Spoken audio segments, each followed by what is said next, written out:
Set যে কথাগুলা বলতেছেন, এইটার ভুক্তভোগী কত লক্ষ মানুষ হবে, কত কোটি মানুষ হবে, সে জিনিসটা আপনারা কল্পনা করতেছেন না। কত মানুষের সংসার চলে গার্মেন্টস এর। এই যে মেয়েরা এখন স্কুলে যাচ্ছে, এই যে ডক্টর মোহাম্মদ ইউনূসের গ্রামীণ ব্যাংকই ধরেন, অনেক মেয়ে, অনেক মহিলা তারা উদ্যোক্তা হয়ে গেছে। হ্যাঁ? একটা ছোট, ছোট ব্যবসা প্রতিষ্ঠানের উদ্যোক্তা হয়ে গেছে তারা গ্রামে গঞ্জে। এই যে একটা বড় মানে তৈরি হইছে মেয়েদের মধ্যে, তারাও যে এখন ইনকাম করে, তারা যে ফ্যামিলি ডিসিশনে পার্টিসিপেট করে, তারা যে ধমক দিতে পারে আরেকজনকে, এই জিনিসটা তো থাকবে না। এই জিনিসটা না থাকলে আপনি ভাইবেন না যে একটা সময় মানুষের আবার রিয়ালাইজেশন হবে। না, এটা কখনো আসবে না। ইরানের দিকে তাকায় দেখেন। ইরানে সম্ভব না। এই যে একবার সরিয়ে এসে গেলে সেটাকে আর সরানো সম্ভব না। সেটা অনন্তকাল চলতেই থাকবে, চলতেই থাকবে। তখন আর আপনি ব্যাক করতে পারবেন না। ইসলামে যেরকম ঢোকা যায়, বাইরন যায় না।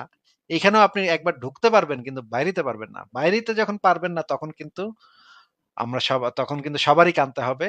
আমাদের যে সাবধান করার যে কাজটা, সেই সাবধান করার কাজটা তো আমরা অবশ্যই করতে পারি। আ ভেনজেন্স আপনাকে যুক্ত করা হয়েছে। আপনি বলেন তাহলে। গুড ইভিনিং ভাইয়া, ভালো আছেন? হ্যাঁ, ভালো আছি। আশা করি আপনিও ভালো। বলেন। আমার কথাটা কি ক্লিয়ারলি শোনা যাচ্ছে নাকি কোনো শব্দ হচ্ছে? হ্যাঁ, হ্যাঁ, পরিষ্কার শোনা যাচ্ছে। বলেন। আচ্ছা, আপনার সাথে অনেকদিন পর কথা হলো। কথা হচ্ছে আরকি। এর আগেও কথা হয়েছিল। তো আমি কিছু বিষয় আলোচনা করতে চাই আর সংক্ষেপে কিছু এক্সপেরিয়েন্স শেয়ার করতে চাই আমার বিষয়ে। তো আমি মেইনলি হচ্ছে একজন মানে কি বলে অ্যাপোস্টেট, মানে আমি ইসলাম ধর্মে ছিলাম একসময়। আপনাদের লাইভ শোনার পরে আরকি চেঞ্জ হয়েছে। আমি ইন্টার সেকেন্ড ইয়ারে পড়ি। ঢাকার কোন একটা কলেজে, স্বনামধন্য কলেজে। তো একটা বিষয় আগে আমি একটু জানতে চাই। আপনি রিসেন্ট আমাদের দেশে যা হচ্ছে, আমাদের দেশে যে পরিস্থিতি, তো আসলে বোঝা যাচ্ছে যে সংখ্যালঘুদের জন্য ফিউচারটা মোটেও ভালো না। দেখা যায় হচ্ছে হিন্দুদের উপর যে আক্রমণগুলা চালাচ্ছে, এবং সবচেয়ে এটা বড় কথা এটা হচ্ছে ভাই। এই কথাটা ঠিক না ভাই। এই কথাটা ঠিক না। সংখ্যালঘুদের জন্য কখনোই বাংলাদেশের অবস্থা ভালো ছিল না। হ্যাঁ, হ্যাঁ, তা আওয়ামী লীগ তো আমলে অবশ্যই। আমরা প্রতি সময় দেখতাম এখানে আক্রমণ করে, এখানে মারপিট করে। আওয়ামী লীগের নেতারা আ বিশেষ করে নারায়ণগঞ্জের শামীম ওসমান কত হিন্দুর জায়গা সম্পত্তি দখল করেছে তার কোনো ইয়াত্তা নাই। আমি যখন বাংলাদেশে ছিলাম তখন ওয়ারিতে মুক্তিযুদ্ধ কল্যাণ ট্রাস্টের নামে কত হিন্দুদের জায়গা জমি দখল করছে আওয়ামী লীগের নেতারা। এটার কোনো ইয়াত্তা নাই। মুক্তিযুদ্ধের পরে বহু আওয়ামী লীগ বড়, বড় নেতা, হ্যাঁ? হিন্দুদের জায়গা জমি সম্পত্তি, সোনার দোকান, হ্যাঁ? সোনার ছিল, বড়, বড় দোকান ছিল। হ্যাঁ, সেগুলা হ্যাঁ, আমার জিনিস কিছু দখল করে হিন্দু নিছে। ফ্রেন্ডের কাছ থেকে আমি শুনেছি তাদের বাপ-দাদার অনেক সম্পত্তি দখল হয়েছে। ইয়েস, আপনার কথাটা কারেক্ট। মানে কিন্তু আসলে আওয়ামী লীগ হিন্দুদের উপর যত নির্যাতন করেছে, তত নির্যাতন বিএনপি, জামাত মিলেও করতে পারেনি। আমি যেটা জানি, হ্যাঁ? কিন্তু বাংলাদেশের মানুষের মধ্যে একটা প্রচলিত ধারণা আছে যে যেহেতু আওয়ামী লীগের গঠনতন্ত্রে লেখা আছে যে সেটা অসাম্প্রদায়িক সেকুলার দল, কিন্তু কাজের বেলায় সেটা আমি কখনোই দেখতে পাইনি। বরঞ্চ কাজের বেলায় উল্টাটা দেখতে পেয়েছি। আমি দেখতে পেয়েছি যে আওয়ামী লীগই বেশি নির্যাতন করেছে। তো এই কোন আমলে আসলে মানে সংখ্যালঘুরা ভালো থাকে এটা আসলে বলা যায় না। আপনি যদি জানেন, আপনি যদি একটু খোঁজ নেন যে এই যে মানে বৌদ্ধদের উপরে আক্রমণ হয়েছিল। তারপর হচ্ছে গিয়ে প চট্টগ্রামে বেশ কয়েকটা আক্রমণ হয়েছিল। রামুতে আক্রমণ হয়েছিল। এরপরে এই যারা আক্রমণগুলা পরিচালনা করেছিল তাদেরকে নমিনেশন পর্যন্ত দিয়েছিল আওয়ামী লীগ সরকার, এবং সেই নেতারা রামুতে থেকে শুরু করে আরো কয়েকটা জায়গাতে যারা আক্রমণের নেতৃত্ব দিয়েছিল তারা পরবর্তীতে আওয়ামী লীগের নমিনেশন পেয়েছিল, এবং শেখ হাসিনার পাশে দাঁড়ানো ছবি আমি অনেকগুলা দেখছি সেই সমস্ত নেতাদের। এই সমস্ত নেতারা এই রামুতে থেকে শুরু করে আরো কয়েক জায়গায় আক্রমণ করেছিল তাদের, শেখ হাসিনার পাশে আমি প্রচুর পরিমাণে ছবি পর্যন্ত দেখছি। হ্যাঁ, তো তা আপনার তো অবশ্যই। এই হ্যাঁ, কথাটা কিন্তু এই বিষয়টা হচ্ছে কথাটা যে এই কথাটার কোনো আসলে আমার কাছে কোনো আ ভ্যালু নাই যে অমুক আমলের থেকে এখন হিন্দুদের উপরে বেশি আক্রমণ হবে। আমি এটা মনে করি না। আমি মনে করি সব আমলেই হিন্দুদের উপর আক্রমণ হবে। কিন্তু হুম, যেটা দরকার সেটা হচ্ছে যে যারা সরকারে আছে তারা যেন আইনগতভাবে প্রত্যেকটা ঘটনার একটা ব্যবস্থা করে বা একটা বিচার করে। এইটা যদি ফুলফিল হয়, কোন দল ক্ষমতায় আছে সেটা আমার আসলে দেখার দরকার নেই। আমার দেখার দরকার হচ্ছে আইন অনুসারে কোন দলটা, মানে কোন সরকারটা যদি আইন অনুসারে যদি বিচারটা করে বা অপরাধীদেরকে গ্রেপ্তার করে, তাইলে আমি সেটার জন্য সন্তুষ্ট। আমার দেখার দরকার নেই। আমার এরকমের আওয়ামী প্রীতিও নাই, আর কোন দল প্রীতিও নাই। আমার দেখা দরকার যে কোনটাতে কাজ হয়। এই ধরনের একটা মানে পূর্ব ধারণা পোষণ করা যে যেহেতু আওয়ামী লীগ আছে সেহেতু সব ভালো। আর যেহেতু আওয়ামী লীগ নাই সেহেতু এখন তো সংখ্যালঘু হিন্দুদের উপর অত্যাচার হবে। এই ধরনের কোন পূর্ব ধারণা নিয়ে মানে সেটারে নিয়ে বইসা থাকা, এইটা আমি খুবই অপছন্দ করি। এইটা আমার কাছে মনে হয় এটা একটা আ মানে আসলে কুসংস্কার, আমি হচ্ছে অন্ধবিশ্বাস। ভাইয়া সেটা আসলে বলতে চাইনি। একটা বিষয় হচ্ছে যে আমি যেটা বলতে চেয়েছি যে আ আ আওয়ামী লীগের সময় তো ছিল, অবশ্যই ছিল। আমি নিজেও হচ্ছে কোনো ছাত্রলীগ বা অন্য কোনো কিছুর সাথে জড়িত না। রাজনৈতিক বিষয়ে কোনো কিছুর সাথে জড়িত না। আমি যেটা বলতে চাচ্ছি যে এখন হচ্ছে যেভাবে দেশের আইন শৃঙ্খলা আগেও খারাপ ছিল, কিন্তু এখন রিসেন্ট যেই পরিস্থিতিটা সৃষ্টি হয়েছে, দেখা যায় জামাত, তারপর আরো কিছু দল আছে, আওয়ামী লীগও তো করে, বাট তারাও যে হচ্ছে মানুষের আবেগকে পুঁজি করে মানুষের উপর যে ইয়াগুলা করে, টর্চার গুলা করে, সো সেই জিনিসটা বাড়বে। আমি সেটার কথা বলতে চাইছি, হয়তো বলতে মানে ভুলভাবে উপস্থাপন করেছি হয়তো।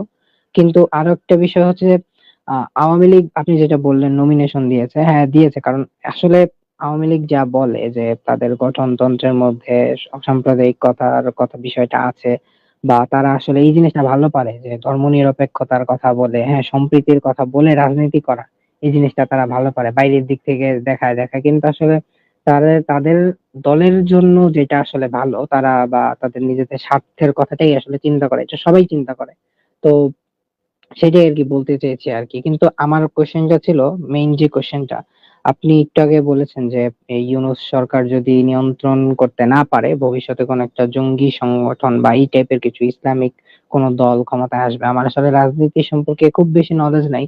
বাট এই যে মানে আমার সহপাঠীরা বা যারা আছে আমার বয়সী, তারা যেভাবে আসলে আবেগের বশবর্তী হয়ে ফ্লো এর সাথে যাচ্ছে, তো আমি কিছু বিষয়ে কনফিউশনেও আছি। প্লাস আমি আসলে তাদেরকে সম্পূর্ণভাবে সবকিছুতে সমর্থন দিচ্ছি না। বাট আমার কোয়েশ্চেনটা ছিল হচ্ছে এই জায়গায় যে যদি ইসলামিক কোন দল, সন্ত্রাসী দল, তারা ক্ষমতায় আসবে, কিভাবে আসবে এবং আপনার কাছে কি মনে হয়, এবং তারা ভবিষ্যতে বাংলাদেশের কন্ডিশনটা কোন দিকে নেবে? এটা তো কিভাবে আসবে সেটা তো এখন আমি মানে ভবিষ্যৎবাণী তো আমি করতে পারছি না। কিন্তু আমি যেটা মনে করি এই ইউনূস সরকার যদি কাজ না করে তাহলে ডেফিনিটলি একটা ইসলামী জঙ্গি সংগঠন এরপর পরবর্তীতে ক্ষমতায় আসবে। কারণ আওয়ামী লীগের একটা ভরাডুবি হয়েছে। আওয়ামী লীগের আগামী ১৫-২০ বছর তাদের মানে ফিরে আসতে ১৫-২০ বছরের মধ্যে তাদের ফিরে আসতে একটা বিরাট একটা কিছু হইতে হবে। তাহলে তারা ফিরে আসতে পারবে ক্ষমতায়। রাজনীতিতে তারা থাকবে কিন্তু তারা ক্ষমতায় আসতে হইলে ১৫-২০ বছর সময় লাগবে এবং তাদের একটা বিরাট একটা মিরাকলাস একটা কিছু ঘটতে হবে। তাহলে তারা আবার ক্ষমতায় আসার কথা চিন্তা ভাবনা করতে পারে। কিন্তু এই মুহূর্তে আওয়ামী লীগের যে অবস্থা এটাতে কোনো আগামী আমার কাছে মনে হয় না ১৫-২০ বছরে ক্ষমতায় তারা আসতে পারবে। আর বিএনপি জামাতের ক্ষমতায় আসারও সম্ভাবনা আমি দেখি না। এখন যদি ইউনূস যদি কাজ না করে তাহলে যেটা হতে পারে সেটা হচ্ছে জামাত অন্যান্য ইসলামী দলগুলোকে নিয়ে একটা জোট তৈরি করতে পারে। সেই জোটটা ক্ষমতায় আসার একটা চেষ্টা করতে পারে। এইটা হতে পারে যদি ইউনূস সরকার ঠিকভাবে কাজ না করে। এই কারণে ইউনূস সরকারের কাজ করাটা খুবই জরুরি। কাজ না করলেই একটা ভয়ংকর বিপদের মধ্যে বাংলাদেশ পড়বে বলে আমি মনে করি। একটা ইসলামী ইসের ভিতরে তারা পড়বে। আমাদের সাথে ফারাজ ভাই চলে আসছেন। ফারাজ ভাই কি অবস্থা ভাই, কেমন আছেন? কবে যে সেই স্বর্ণযুগ দেখবো আসিফ ভাই? বাংলাদেশে ইসলামী শাসনতন্ত্র শুরু হয়ে গেছে, আচ্ছা, কবে যে প্রত্যেকটা স্বর্ণযুগটা দেখতে পারবো? প্রত্যেকটা আওয়ামী লীগের মানে মানে সমর্থকরা এই জিনিসটা কেন বলতেছে আমি আই বুঝতেছি না। ট্রুলি ডু ওয়ান্ট, আমি আই থিঙ্ক ভাই, আহ, মানুষের যে চাহিদা, সেই চাহিদা পূরণ করা উচিত। বাংলাদেশের বেশিরভাগ মানুষ, মোর দেন 50% অফকোর্স হবে যে তারা শরিয়া চায়, ইনক্লুডিং বাচ্চা কাচ্চা থেকে শুরু করে বুড়ারাও। সো আই থিঙ্ক যেটা তারা ভাই হোল আপনি হার্টেডলি চায় সেটা তাদেরকে দিয়ে দেওয়া উচিত। আমি আমি আপনাকে আমি মনে এই করি না জিনিসটা এখানে আগেও বলছি। এই জিনিসটা আগেও বলছি যে বাংলাদেশে কয়েক লক্ষ গার্মেন্টস শ্রমিক আছে নারী, হ্যাঁ? তাদের সংসার চলে হচ্ছে গার্মেন্টস এর উপার্জনের টাকায়। তাদের ওকে, পরিবারের সবাই চলে হচ্ছে গিয়ে সেই উপার্জনের টাকায়। আপনি কি মনে করেন ওকে, যে একটা ইসলামী জঙ্গি সংগঠন যদি বাংলাদেশে বাট ক্ষমতায় সে আসে। যদি কিচেনে ফিরে যায় আসিফ ভাই, তাদের পরিবার তো অ্যাটলিস্ট মন থেকে বেটার ফিল করবে যে হ্যাঁ, তার অ্যাটলিস্ট জান্নাতে যেতে ভাই পারতেছে। ভাই রাইট? আমিও চাই বাংলাদেশে শরিয়া আইন হোক, তবে আমি হাই ফাই, 2-1 বছর পরে, সি আমি এই আসিফ দেশ ভাই, থেকে চলে যাওয়ার রাইট পরে। নাও সি এটা এইখানে হচ্ছে, প্রমাণ বসে আছে। আমি এখান থেকে চলে যাওয়ার পরে হোক, যা মন চায় তা হোক, কারণ মানুষ দেখুক যে আসলে শরীয়ত কি জিনিস। মানুষ And তো আমি দেখে চাই না। না বাংলাদেশে কোনো এক্সপেরিমেন্টের বেসিসে সরিয়ে আসুক। আমি চাই বাংলাদেশে আজীবনের জন্য সরিয়ে থাকবো। মানে আপনি বাংলাদেশ কি আফগানিস্তানের পাকিস্তানের মতো, থেকেও বেটার। নো নো নো, আপনি কি আফগানিস্তানের আফগানিস্তান মতো থেকেও আফিম আফিম এর থেকে, বেচা দেশ চালানোর মতো চিন্তা ভাবনা না না না করতেছেন? না, আফিম বেচা পরে আমি তো দেশ চলবে। আফগানিস্তানের মতো রাষ্ট্র ব্যবস্থা চাই যেখানে আফিমও বেঁচে থাকবে না। আই ওয়ান্ট পিওর শরিয়া। যে 1400 বছর আগে মোহাম্মদ যেই স্বপ্ন দেখছিল যে এরকম শরিয়া বানাবে, আমি পিওর অ্যান্ড পিওরেস্ট ফর্মে শরিয়া চাই বাংলাদেশে। আমি চাই বাংলাদেশের মানুষ এটা আজীবন ধরে রাখুক, হোল হার্টেডলি চাই। যে মানুষ এটা আচ্ছা চায়, এটা ভাইয়া, আমি কেন আরেকটা এটা বিষয় ইয়ে করবো? কোশ্চেন ছিল আমার। আহ, এই ফারাজ অর্ণব ভাই অলরেডি সেই পয়েন্টটা বলছে যে বাংলাদেশের এখন মোস্ট অফ মানুষ হচ্ছে, মানে অনেক একটা বিশাল একটা সংখ্যা আছে যারা এই জিনিসগুলা চায়, এবং তারা আসলে মানে নির্দ্বিধায় আর কি। যেমন আমি আমার যেই আহ মানে স্কুল লাইফ যে জায়গায় লিড করেছি, মানে ওই জায়গায় আমার ক্লাসমেটদের মধ্যে, মানে আমি তাদের সবার কাছে একটা টেক খেয়ে গেছি যে তারা শাহবাগী বলে, এরকম একটা শব্দ আর কি। এবং সবচেয়ে বড় কথা হচ্ছে যে আমি আমার কেন জেলা কেন ছেড়ে, বলে শাহবাগী ভাই? ভাই আসিফ ভাই, আসিফ ভাই থেকে শুরু করে যারা যারা শাহবাগের ইতিহাসটা শাহবাগ কিন্তু তারা আন্দোলনের জানে মধ্যে না। ছিল, একটু একটু একটু একটা সেকেন্ড, আসিফ ভাই থেকে শুরু করে যারা যারা শাহবাগ আন্দোলনের সাথে জড়িত ছিল, আমিও দু একবার গেছিলাম ওইখানে। থিং ইজ, যারা যারা জড়িত ছিল, যারা যারা কাজ করছে এইসব পক্ষে, আহ, ওনারা যদি না দাঁড়াইতেন, যারা যারা শাহবাগ আন্দোলনে দাঁড়াইছিল, ওনারা যদি না দাঁড়াইতেন, একটা রাজাকারকেও তো পানিশমেন্টের আন্ডারে আনা পসিবল ছিল না। সরকারের পক্ষে কোনো ধরনের কোনো পসিবল ছিল না। আজ যারা যারা শাহবাগে যে আন্দোলন করছেন, তাদের বিরুদ্ধে জনসাধারণের রাগ কেন? তাদের যে বিগ ড্যাডি আছে, তাদের যে কি জানে আসিফ ভাই দ্য ওয়ার্ড, যে রুহানি বাবা, তাদের রুহানি বাবাদেরকে ফাঁসিতে উড়াইছে, এই জন্য মানে ফাঁসির কাঠ করা উড়াইছে, জেলেতে ঢুকাইছে। এই জন্য তাদের উপর যে রাগটা শাহবাগী শাহবাগী বলে বলে, রাইট? মেইন ফোকাসটা তো ওই জায়গায় যে তাদের হুম ড্যাডিকে হুম। কেন তারা জেলে দিল। তো এই দেখেন, আবার আসিফ ভাই বা যারা যারা শাহবাগের আন্দোলনে শেষ ছিলেন, তাদের উপর দিয়ে যখন সরকার তার কাজটা উঠাই দিছে, প্রিভিয়াস সরকার তার কাজটা উঠাই দিছে, সুন্দর মতো সেকেন্ডের মতো ভুলে গেছে। যারা তাদেরকে যারা তাদেরকে পাবলিকলি লিঞ্চ করছে, হত্যা করছে, আঘাত করছে, কার কার বিচার হইছে? এক্সাক্ট কার কার বিচার হইছে? ন্যায্য কিন্তু বিচার কার হইছে? কিন্তু ফারাজ পাবলিক ভাই, আপনি সবার কি এটা জনতার জানেন? সামনে খারাপ খারাপ কে হইছে? ফারাজ ভাই, আপনি কি এটা জানেন যে আওয়ামী লীগের সাথে সেই সময়ে জামাত ইসলামীর মানে চুক্তি হয়ে গেছিল যে কি কি কার কি কি শাস্তি হবে এবং কিভাবে আহ, হ্যাঁ, এটা হতে পারে। কয়েকজনকে আই ডোন্ট নো আসিফ ভাই, কয়েকজনকে এটা আমি জানি না, বাট হতে কয়েকজনকে পারে।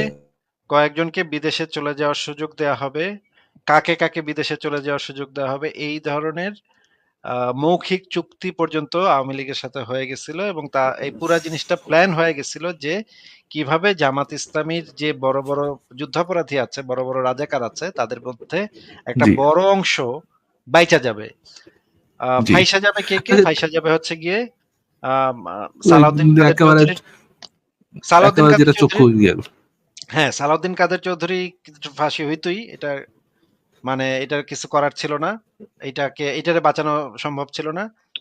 যেহেতু হুম। সালাউদ্দিন কাদের চৌধুরীর প্রতি শেখ হাসিনার ব্যক্তিগত ক্ষোভ ছিল, মানে পুরা জিনিসটা না একেবারে ব্যক্তিগত ক্ষোভ, ব্যক্তিগত রাগের ইসের ভিতরে চলে গেছিল। শেখ হাসিনা কারে কারে পছন্দ করে, কারে কারে পছন্দ করে না, এই অনুসারে মানে একদম পুরা প্রধানমন্ত্রীর দপ্তর থেকে ফোন নিয়ে তারপরে রায় ঘোষণা করা হইতো, ঠিক আছে? ওই সময় যে ভাই জিনিসটা আমরা তাদের হাত ধরে তো শেখ হাসিনা উঠা বসা করছে, উঠা বসা করে নাই যখন তার পাওয়ারে আসা লাগছে, তখন সে করে নাই। নীতির কথা বলে যে যারা রাজাকার তাদের সাথে উঠা বসা তো শেখ হাসিনা এককালে করছে। তো আমার কোশ্চেন আছে সেটাই। আসিফ ভাই আপনার কাছে, যে এই ওয়ার্থলেস জাতির আপনি ভালো কেন চাবেন? এই ওয়ার্থলেস জাতি যেটা ডিজার্ভ করে, জেনুইন যেটা ডিজার্ভ করে শরিয়া, তাদেরকেও শরিয়াতে আনতে দেন। আপনি যে আপনার লাইফটা রিস্কের মধ্যে ফালাইছেন এই ওয়ার্থলেস জাতির জন্য, আপনি যে মাল্টিপল জায়গায় শরীরে আঘাতপ্রাপ্ত হয়েছেন, এবং ওইটা নিয়ে আই ক্যান্ট ইভেন ইমাজিন আপনি নিজে নিজে সিএনজি ঠিক করে একটা হসপিটাল থেকে আরেকটা হসপিটালে গেছেন, কারণ আপনাকে হসপিটালে ভর্তি পর্যন্ত করে নাই।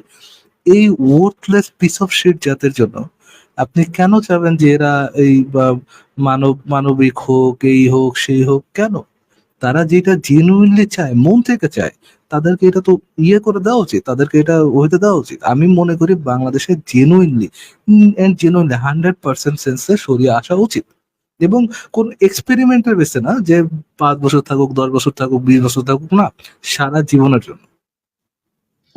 আমি এই জিনিসটারই বিরোধিতা করে আসতেছি নো নো, যে আসিফ আপনি ভাই, আপনারা তাহলে এগুলা তাহলে বলতেছেন এই মনে যে, তাহলে রাগ আসিফ ঝাড়ার ভাই, জন্য, তাহলে কিন্তু আপনার রাগ মধ্যে, ঝাড়ার না না জন্য না, আসিফ ভাই, তাহলে আপনার মধ্যে আর কুয়েটস ফর প্যালেস্টাইনের মধ্যে পার্থক্য কি কি থাকলো ভাই? না, আপনারা এই যে ফারাজ এই ভাই রাগ মনে হয় ঝাড়ার ঠিকই জন্য যে বলছে। কথাগুলো বলতেছেন, রাগ এটাই ঝাড়ার হওয়া জন্য উচিত। যে কথাগুলো বলতেছেন, এইটার ভুক্তভোগী কত লক্ষ মানুষ হবে, কত কোটি মানুষ হবে, সে জিনিসটা আপনারা কল্পনা করতেছেন না। কত মানুষের সংসার চলে গার্মেন্টস এর। এই যে মেয়েরা এখন স্কুলে যাচ্ছে, এই যে ডক্টর মোহাম্মদ ইউনূসের গ্রামীণ ব্যাংকই ধরেন, অনেক মেয়ে, অনেক মহিলা, তারা উদ্যোক্তা হয়ে গেছে। হ্যাঁ, একটা ছোট ছোট ব্যবসা ব্যবসা প্রতিষ্ঠানের উদ্যোক্তা হয়ে গেছে তারা গ্রামে গঞ্জে। এই যে একটা বড় মানে তৈরি হয়েছে মেয়েদের মধ্যে, তারাও যে এখন ইনকাম করে, তারা যে ফ্যামিলি ডিসিশনে পার্টিসিপেট করে, তারা যে ধমক দিতে পারে আরেকজনকে, এই জিনিসটা তো থাকবে না। এই জিনিসটা না থাকলে আপনি ভাইবেন না যে একটা সময় মানুষের আবার রিয়ালাইজেশন হবে। না, এটা কখনো আসবে না। ইরানের দিকে তাকায় দেখেন। ইরানে সম্ভব না। এই যে একবার সরিয়ে এসে গেলে সেটাকে আর সরানো সম্ভব না। সেটা অনন্তকাল চলতেই থাকবে, চলতেই থাকবে। তখন আর আপনি ব্যাক করতে পারবেন না। ইসলামে যেরকম ঢোকা যায়, বাইরন যায় না। এখানেও আপনি একবার ঢুকতে পারবেন কিন্তু বাইরিতে পারবেন না। বাইরিতে যখন পারবেন না তখন কিন্তু তখন কিন্তু সবারই কানতে হবে। আমাদের যে সাবধান করার কাজটা, সেই সাবধান করার কাজটা তো আমরা অবশ্যই করতে পারি। এখন তারপর মনে তো আমরা করেন তো আর থামাইতে আসিফ পারবো না ভাই, সবকিছু। সবকিছু তো আমরা থামাইতে পারবো না। বা কেউ যদি চেঞ্জ করতে চায় তাহলে তো আমরা কিছু আসলে করতেও পারবো না। কিন্তু আমাদের যে সাবধান করার কাজটা, সেইটা আমরা চালায় যাবো, এবং আমরা যেন এই জিনিসটা বলতে পারি শেষে যে আমরা সাবধান করছিলাম, তারা শোনে নাই।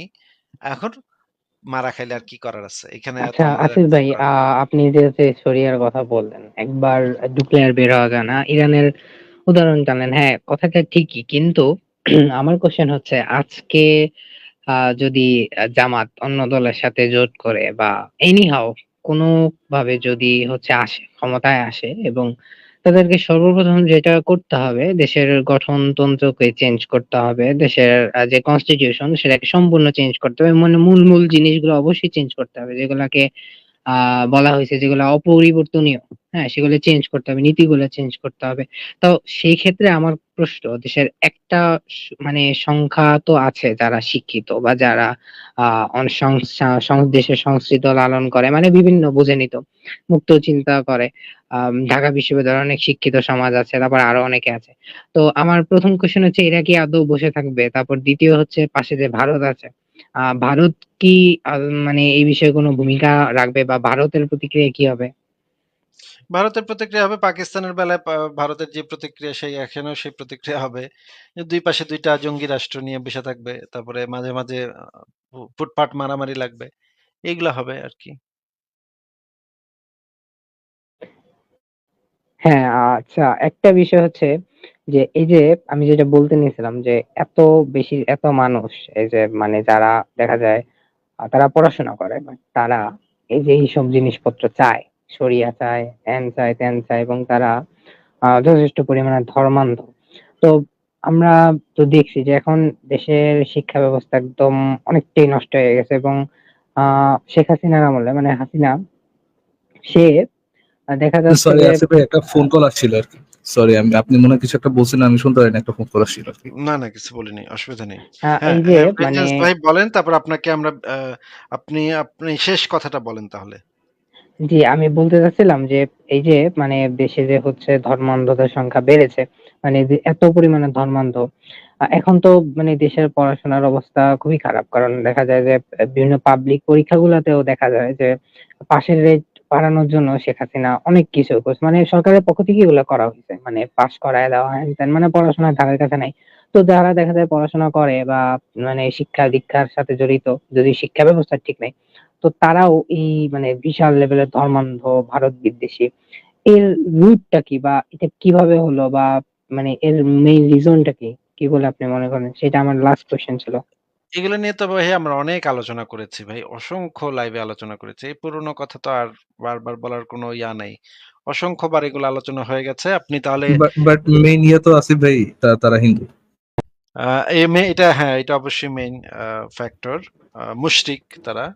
এটা অবশ্যই মেইন ফ্যাক্টর, এই বিষয়ে সন্দেহ নাই। ঠিক আছে, তাহলে ভেনজেন্স ভাই আপনাকে তাহলে আজকে আমরা বিদায় জানাই। ঠিক আছে? আচ্ছা, আচ্ছা, ঠিক আছে। ভালো ঠিক থাকবেন। আছে। ভালো থাকেন।